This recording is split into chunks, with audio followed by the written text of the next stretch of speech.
வணக்கம் மக்களே. இன்னைக்கு ஆன்மீக வேல் நிகழ்ச்சியில் யாரை சந்திச்சு பேச போறோன்னா, நம்ம எல்லாருக்கும் தெரிஞ்ச பிரசன்ன ஜோதிடர் டாக்டர் ஜெயம் ஜெயஸ்ரீ அவங்கள சந்திச்சு நிறைய விஷயங்கள் கேட்டு தெரிஞ்சுக்கலாம். வாங்க.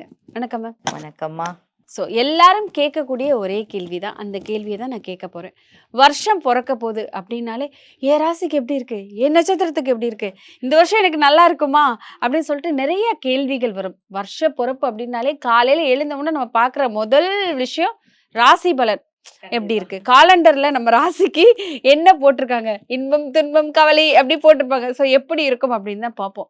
எல்லாரும் முன்னாடி எப்படின்னு தெரியல, இப்போ பார்த்தா எல்லாரும் ஜோதிடர்களையும் நம்ம ராசிக்கு எப்படி சொல்ல போறாங்க, நம்ம ராசிக்கு என்ன ப்ரெடிக்ட் பண்றாங்க அப்படிங்கிறத ரொம்ப எதிர்பார்ப்போட கேட்க ஆரம்பிச்சிட்டாங்க. அதனால நிறைய மக்கள் கேட்டனால நம்ம ராசி பலனை பத்தி, அதாவது இந்த 2026ஆம் வருடம் 12 ராசிகளுக்கும் என்னென்ன விஷயம் சிறப்பாக நடக்கும், எந்தெந்த விஷயத்துல அவங்க ரொம்ப கவனமா இருக்கணும், எந்த கடவுளை அவங்க ரொம்ப கெட்டியமா பிடிச்சுக்கணும் அப்படிங்கிற விஷயத்தெல்லாம் பார்க்கலாம். 2026 நம்ம ஃபர்ஸ்ட் நம்ம புது வருஷங்கிற அதுல தமிழ் மாதத்துடைய வருஷங்கள் தான் ரொம்ப சிறப்பு. ஆன்மீக வழியில பாத்தீங்க அப்படின்னா இப்ப எல்லாரும் சொல்லலாம் அப்படி இருக்கு இப்படி இருக்குன்னு. என்னமா முழுமையா எடுத்துக்கிட்டோம்னா அந்த புது பலன் அப்படிங்கிறது சித்திரை மாதத்துல இருந்து வரக்கூடியது. அதுல இதுதான் பஞ்சாங்க மாற்றம். எல்லா மாற்றங்களும் அதுல இருந்து ஆரம்பிக்குது. அப்ப சூரியன் என்னவாக இருக்கிறார், கிரகங்கள் எந்த பதவி ஏற்குது. இப்ப செவ்வாய் சேனாதிபதி, சூரியன் ராஜா இப்படிலாம் சொல்றாங்களா. அப்போ அந்த பஞ்சாங்க மாற்றத்தின்படி இவங்க என்ன பதவி ஏற்கிறாங்கன்னு வச்சுதான் நம்மளுடைய அந்த வருடம் பூரா இப்படி இருக்குங்கிறது. ஸோ பஞ்சாங்கம் அப்படிங்கிறது ரொம்ப முக்கியம். ரொம்ப முக்கியம். தினம்தோறும் பஞ்ச அங்கங்கள், திதி, கரணம், நட்சத்திரம், ராசி, கிரகங்கள் ஏதாவது சொல்லிட்டு வந்தா நம்மளுடைய உடம்புல இருக்கக்கூடிய அனைத்து விஷயங்களும் தீரும். நம்மளுடைய கர்மாக்கள் குறைஞ்சுக்கிட்டே இருக்குமா. இப்ப கோயிலுக்கு போக சொல்றாங்க அப்படின்னா அங்க சும்மா போக சொல்லல. அந்த கோயில் கடவுளை நீங்க பாக்குறீங்களோ இல்லையோ, போய் மனதார வேண்டுறீங்களோ இல்லையா, அங்க கால் மிதிச்சா உங்க கர்மா கொஞ்சம் குறைஞ்சுக்கிட்டு நீங்க வீட்டுக்கு வைப்ரேஷன், அந்த ஆட்டோமேட்டிக்கா அந்த ஹீலிங் உங்களுடைய பாதத்தின் வழியா வரும். இது எல்லாம் நம்ம நிறைய தெரிஞ்சுக்கோ. அதனாலதான் நிறைய பேர் கோயில் கோயிலா போறாங்கன்னு சொல்றீங்க. அப்ப சொல்றாங்க, நான் இவ்வளவு உழைக்கிறான், எனக்கு எதுவுமே கிடைக்கலாம், ஒண்ணுமே செய்யலாம், எல்லாம் கிடைக்குதுன்னு. அவன் ஆட்டோமேட்டிக்கா அவங்களை அறியாம சில விஷயங்கள் நல்லது பண்ணிட்டு இருக்காங்க. ஸோ இது எப்பவுமே எண்ணம் போல் வாழ்க்கை அப்படிங்கிற மாதிரி குட் வைப், நல்லதே நினைக்கணும், நல்லதே செய்யணும். ஏன் அப்படின்னா நம்ம வீட்டுல 24 மணி நேரம் பூஜை புனஸ்காரம் பண்ணுவோமா? இல்ல. தினம்தோறும் பூ வச்சு வழிபடுவோமா? கண்டிப்பா மாட்டோம். அத நம்ம சொல்றதுக்கு இல்ல. ஆனா கோயில்ல அந்த 3 கால பூஜை இருக்கா? ஓகே. அந்த 3 கால பூஜையிலே சாமிக்கு அபிஷேகம். எப்படி அபிஷேகம் பண்றாங்க? ஏர்லி மார்னிங் சூரியன் உதயம் ஆவதற்கு முன்பு பால், பன்னீர், தண்ணீர், விபூதி, சந்தனம், இளநீர், அனைத்து விதமான ஒரு விசேஷங்கள் அங்க நடக்குது. அப்போ அந்த தினம்தோறும் அது ஃப்ரெஷ் ஆயிட்டே இருக்கு. அந்த பூமியில சும்மா கட்டியிருப்பாங்களா கோயில்ல? அச்சாரம் சொல்லிட்டு நல்ல ஒரு அஸ்திவாரத்தை அங்க போட்டிருப்பாங்க. அங்க ஐம்புலன்கள் இருக்கிற மாதிரி பஞ்சலோகம் ஃபுல்லாமே அங்க இருக்கும். கண்டிப்பா சும்மா கட்டியிருக்க மாட்டாங்க.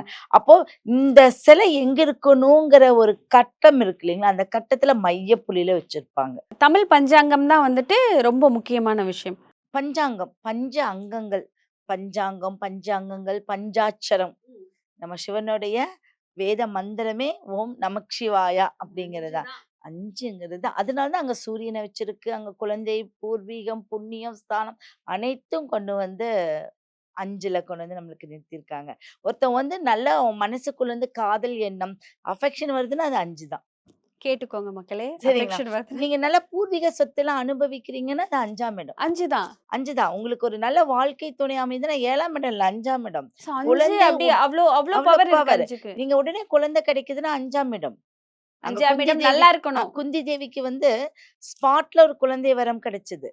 சூரியனுடைய பவர்ல அங்க சூரியனை வச்சிருக்காங்க. அதனாலதான் 5ஆம் இடம் சூரியனை 5ல வச்சு அந்த அனுகிரகம் இருந்தாதான் குழந்தைங்கிற குருவோடைய 9ஆம் இடம் வச்சிருக்காங்க. சூரியன் இல்லாம இந்த குழந்தை வராது. அப்ப புத்திர பாக்கியம் தான். இங்க பாக்கியத்தை கொண்டு 5ல வைக்கல. அப்ப புத்திர பாக்கியம் தானே சொல்றாங்க. 5க்கு அவ்வளவு பவர். அந்த 5 அங்கங்கள் திதி, கரணம், நட்சத்திரம், ராசி இது எல்லாத்தையும் வச்சுதான் நம்ம பஞ்சாங்கம் அப்படின்னு சொல்றோம். ஒரு ஜோதிடர் உண்மையா சொல்லணும்னா எல்லாரும் வந்து நீங்க தவறா நினைக்க வேண்டாம். ஒரு ஜோதிடர்கள் வந்து பஞ்சாங்கத்தை முழுமையா படிங்க.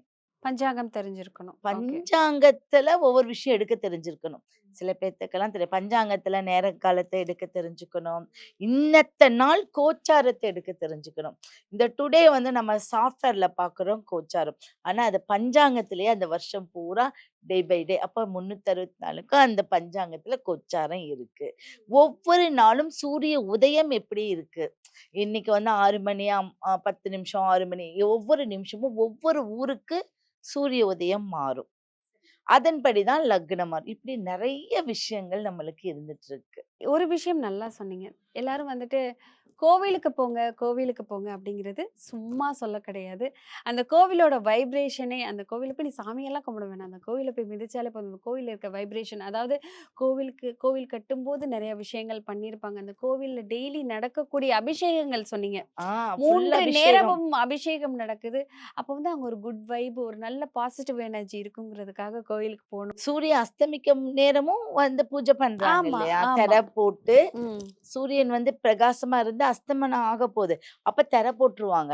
திரை போட்டு திரும்பவும் வைப்ரேஷன் அதிகப்படுத்துவாங்க.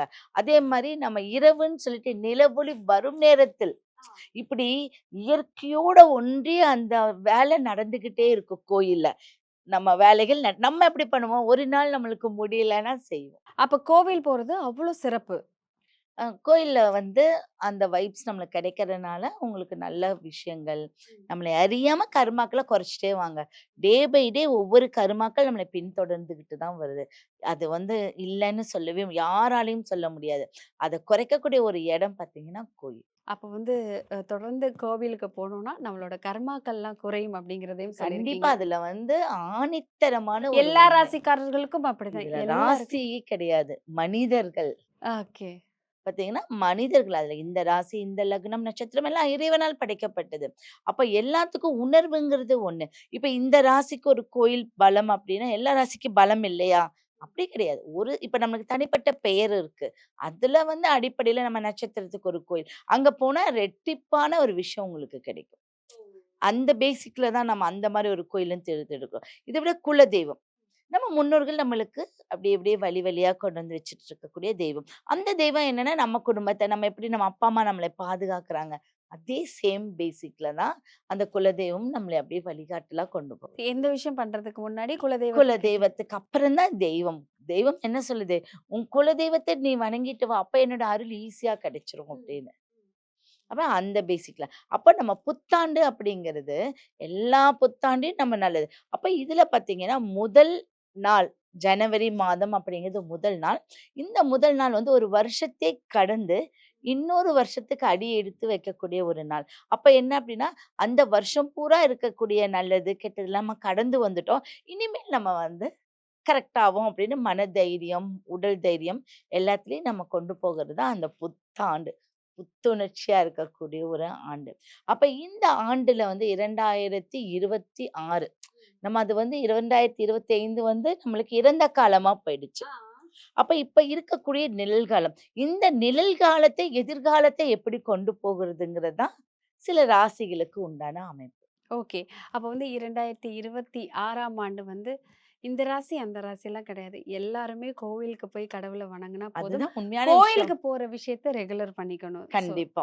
அதனால தான் மாசம் மாசம் குலதெய்வம். இப்ப திதிகள்லாம் வந்து இப்ப 30 நாள் 30 விஷயத்த வச்சிருக்காங்க. ஏன் அப்டின்னா, அதுல ஏதா ஒண்லயாவது நம்ம செய்யணும். பிரதோஷத்த வழிபடு, சஷ்டிய வழிபடு, சதுர்த்தி, திரியோதசி இந்த மாரி திதிகளையாவது நீங்க வந்து ஏதாவது விஷயம் கொண்டு வரணும். இப்ப திருவோண விரதமெல்லாம் இருக்கு. ஒவ்வொரு விஷயத்துக்கும் ஒவ்வொரு பலம் இருக்கு. அதே மாரி ஒவ்வொரு மாசத்துக்கும் ஒரு நட்சத்திரத்த வந்து தை மாசத்துல என்ன நட்சத்திர வலிமைன்னா பூசம். இப்போ ஒவ்வொரு மாசத்துக்கும் இருக்கு. அப்ப பூசம். அப்ப தைப்பூசம். வணக்கம் அக்கா. வணக்கம்மா. தொடர்ந்து 2026ஆம் வருடம் ஒவ்வொரு ராசிக்காரர்களுக்கும் எப்படி இருக்கும் அப்படின்னு பார்த்துட்டு இருக்கோம். அதில் ரொம்ப முக்கியமான ஏன் தான் இந்த சோதனையெல்லாம் எங்களையே வந்து சேருது அப்படின்னு சொல்லிட்டு புலம்புவாங்க துலாம் ராசிக்காரர்கள். எப்போ பார்த்தாலும் எங்களுக்கு நல்லதே சொல்ல மாட்டீங்களா, எந்த கஷ்டம்னாலும் எங்களை மட்டும் தான் தேடி வரணுமா, எப்போ தான் நல்லது சொல்லுவீங்க அப்படின்னு சொல்லுவாங்க. இந்த துலாம் ராசிக்காரர்களுக்கு இந்த 2026ஆம் வருடம் எப்படி இருக்கும், என்னென்ன விஷயத்தில் அவங்களுக்கு வந்து ஜாக்பாட், அவங்க எதிர்பார்க்காத விஷயம்லாம் நடக்க போது, எந்தெந்த விஷயத்தில் ரொம்ப ரொம்ப ரொம்ப ரொம்ப ஜாக்கிரதையா இருக்கணும். நீங்களே சொல்லிட்டீங்க ஜாக்பாட். இந்த வருஷம் அவங்களுக்கு அதுதான் நடக்க போகுது. துலாம் ராசிக்காரர்களுக்கு துலாம் ராசிக்காரர்கள் எதை எதிர்பார்த்து கற்பனை கோட்டை கட்டிட்டு இருந்தாங்களோ அது நடக்குது. கேட்டுக்கோங்க துலாம் ராசிக்காரர்களே. உண்மையாவே ஆ, கற்பனை கோட்டை. ஆ, கற்பனையில நான் வீடு வாங்கணும், கார் வாங்கணும், அல்ல நான் சமூகத்துல நிலைச்சு இப்படி என்னெல்லாம் நினைக்கிறீங்களோ அதுக்கு உண்டான முயற்சிகள் நடந்துரும். இப்போ நினைச்சது நடக்க நடக்கும் போகுது இந்த காலம் வருஷம். இந்த ஓகே. வருஷம் 100%.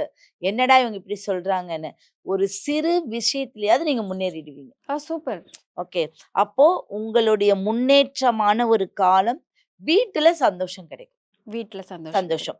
ஒரு வீடு ஆல்ட்ரேஷன் பண்றது, வீடு கட்டுற முறை எல்லாமே நடக்கிற காலம்தான். ஒரு விஷயம் பாதியில நின்னுட்டு இருக்கீங்க இப்போ. நீங்க இப்பதான் ஆரம்பிக்க போறீங்கன்னு கிடையாது. ஆரம்பிச்சாச்சுன்னு வச்சுக்கோங்களேன். அது முழுமைப்படுத்தக்கூடிய வருடம் தான் இந்த வருடம். சூப்பர். ஓகேங்களா? ஏன்னா மகாலட்சுமி உங்களுடைய அம்சமா வந்துட்டாங்க இந்த வருஷம். அப்ப மகாலட்சுமி உங்கள தேடி வரும்போது, கூடயே லக்ஷ்மி நரசிம்மரும் வந்துட்டார்.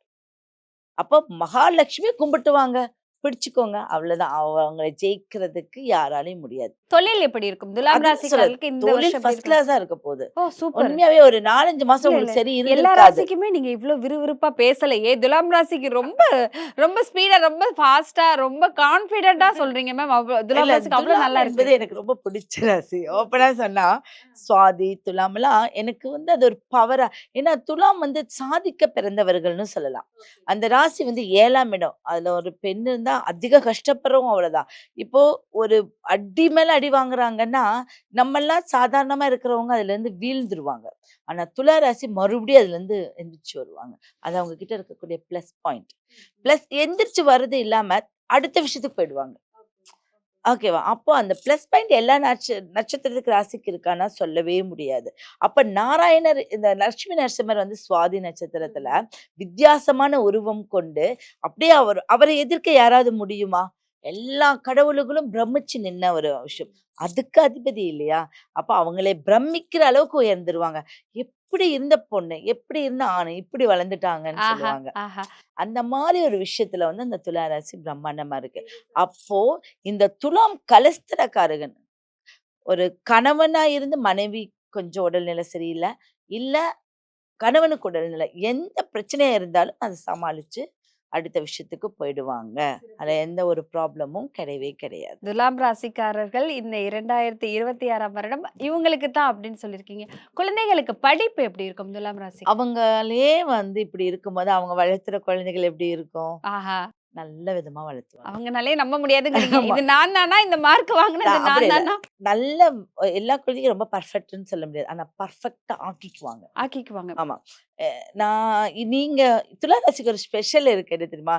நீங்க பேசுறத வச்சு நீங்க என்ன பேசுறீங்கன்னு அவங்க வந்து கணிக்க அப்சர்வ் முடியும். பண்ணிப்பாங்க. பண்ணிக்குவாங்க. ஓகே. அதே தன்னுடைய மகளா இருந்தாலும், மகனா இருந்தாலும் எப்படி போறாங்கிறது கெட்ட வழியில போனாலும் அவங்க கண்டுபிடிச்சிருவாங்க. கண்டுபிடிச்சிருவாங்க. அதை கரெக்ட் பண்ணுவாங்களே ஒழிய பிரபலப்படுத்த மாட்டாங்க. அது கிட்ட இருக்கிற பிளஸ் பாயிண்ட் அதுதான். கண்டிப்பா. அப்ப அவங்க குழந்தைகள் அவங்கள மதிக்கிறதுக்கு காரணம் என்ன? தன்னுடைய பிரச்சனைய பிரபலப்படுத்த மாட்டாங்க. அதைய தடவி அதே மாரி அவங்க கிட்ட நெறைய தடவி குடுத்து அவங்க வேலை வாங்கிடுவாங்க எல்லாத்தையும். சிறப்பு. துலாம் ராசிக்காரர்கள் இந்த வருஷம் தங்கம், வைரம் இந்த மாதிரியான கண்டிப்பா ஏதாவது விஷயம் வாங்குவாங்களா? நகைகள வந்து மீட்கக்கூடிய அவங்களுக்கு இப்ப நகைகள் மீட்கக்கூடியதா வாங்கக்கூடியத விட, அவங்க வச்சிருக்கிற பிரச்சனைகள் எல்லாம் மீட்கக்கூடிய ஒரு அமைப்பு இருக்கு. தீராத பிரச்சனை தீரும். சொத்துக்கள் வந்து எங்கேயாவது ஒரு பக்கம் ஏதோ ஒரு காலத்துல வச்சிருப்பாங்க. அது அவங்களுக்கு கிடைக்கும். இதெல்லாம் நீங்க பாருங்க. உங்களுக்கு அந்த அதிர்ஷ்டம் இருக்கா இல்லையான்னு பாருங்க. உங்களுக்கு சுக்கிர திசையிலயோ, சுக்கிரன் புத்தியிலயோ, சுக்கிர அந்தரத்துல அது அவங்களுக்கு ஏதாவது ஒரு விஷயம் நடந்திருக்கும். அது திரும்ப இந்த காலகட்டம் வரும். அப்ப இந்த காலகட்டம் பிப்ரவரிக்கு மேல தான் அவங்களுடைய முன்னேற்றம். சிறப்பு. துலாம் ராசிக்காரர்கள் எந்த விஷயத்துக்குமே கவலைப்படாதீங்க. 2026 உங்களுக்கான வருடம், உங்களுடைய வருடம் அப்படின்னு கண்டிப்பா சொல்லியிருக்காங்க. மகாலட்சுமிய பிடிச்சுக்கோங்க. ஆ. நகை அழகு பண்ணி ரொம்ப அலங்காரத்தோட இருக்கக்கூடிய அம்மன போய் பாருங்க. ஓகே. அதுதான் உங்களுக்கு ப்ளஸ். சும்மா நார்மலா இருக்கக்கூடியதை பார்க்காதீங்க. ஜொலிக்கிறது எதுவோ அதை பார்க்க பார்க்க அவங்களுக்கு வைப்ரேஷன் நல்லா இருக்கும். சிறப்பு. தொடர்ந்து பேசலாம். நன்றி.